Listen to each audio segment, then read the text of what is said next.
Hello and welcome back to The Lucky Roll, an eclectic channel for eclectic games, and today we're kicking off the first in our series of retro reviews of electronic tabletop arcade style games with a look at the early 80s classic Astro Wars.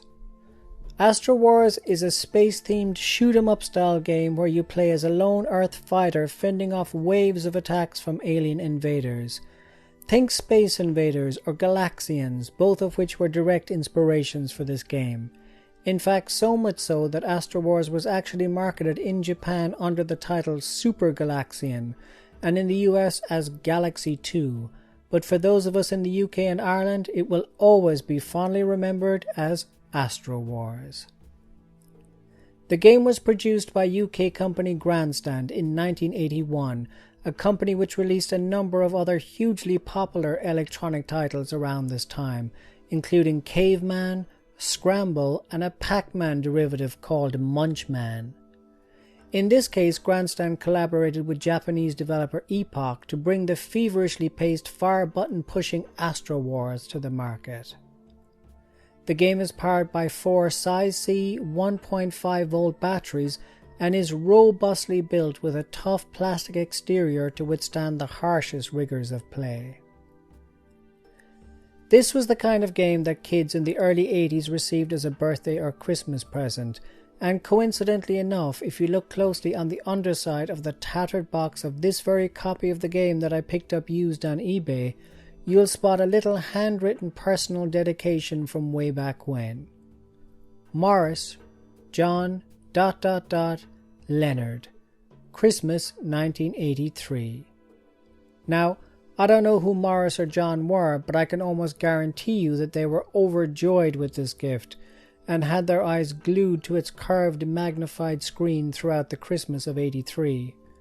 I can also guarantee you that they drove their parents to the point of distraction that same Christmas with the booming theme tune and sound effects emanating non-stop from this machine.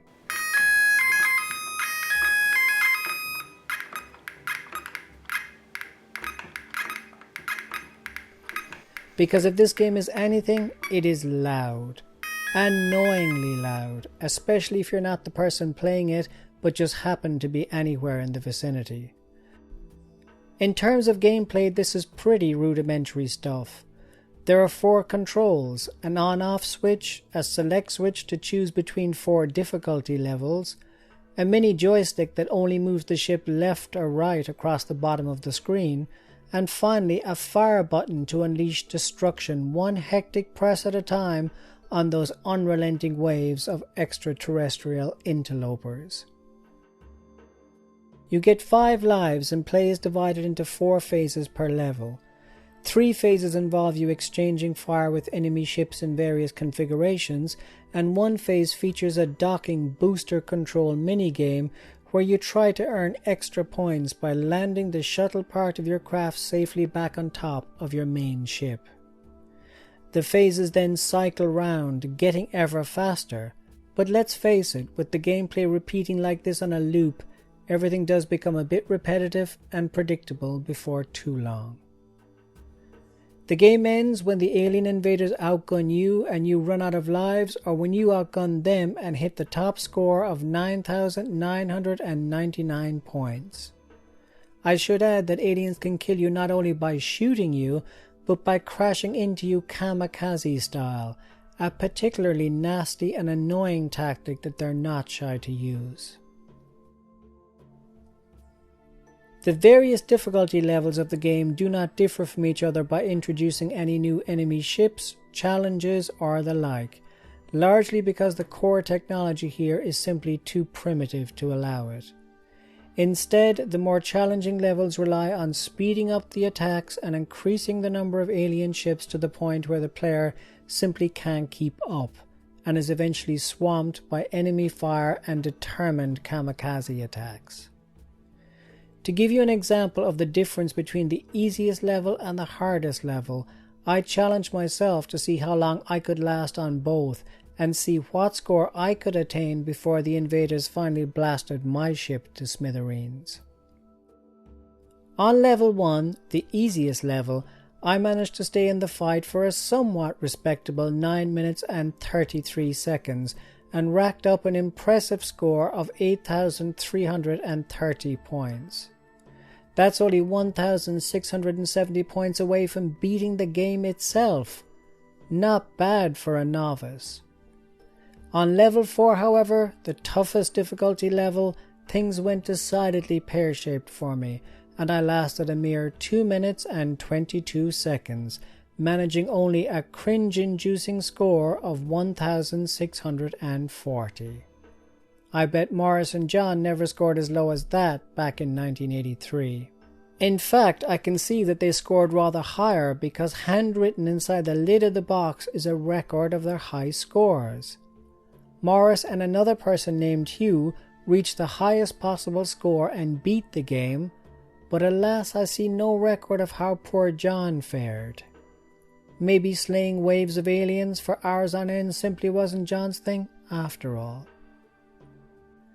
Astro Wars is an addictive little slice of 80s electronic gaming history and is so robustly built that you can still find working examples on eBay or your vendor of choice for a fairly modest price.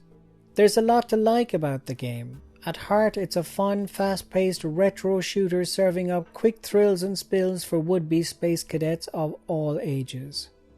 It has limited replayability after a while, but while it does hold your interest, it is utterly engrossing, exciting, uncomplicated, noisy entertainment that will have you cursing and celebrating in equal measure. For the nostalgic amongst you of a certain age, this game will call out to you and beg to be revisited, the ghost of Christmas 1983, if you will. In fact, if you do have memories of owning or playing this game in the 80s, please let us know in the comments section below. Especially if you still have a copy of the game stuck in the attic or in the garage somewhere and are now tempted to bring it out, dust it off, and relive those times when you once ruled the stars. If you're not yet of that vintage and are just curious to give Astro Wars a play with minimal financial outlay, there's a cheap and cheerful modern app version of the game available, but I haven't tried the app myself, so can't speak to how faithful a recreation it is, other than that the graphics certainly seem to be period accurate. That's it for today's look at Astro Wars. If you enjoy these kinds of games and want us to feature more of them on the channel, please let us know in the comment section below. We do have a handful of these lined up to cover on the channel over the next few months, but we'd welcome your suggestions too. And before anyone says Puck Monster, worry not, we've so got you covered on that front. This has been James on the Lucky Roll. Don't forget to like, share and subscribe. See you next time.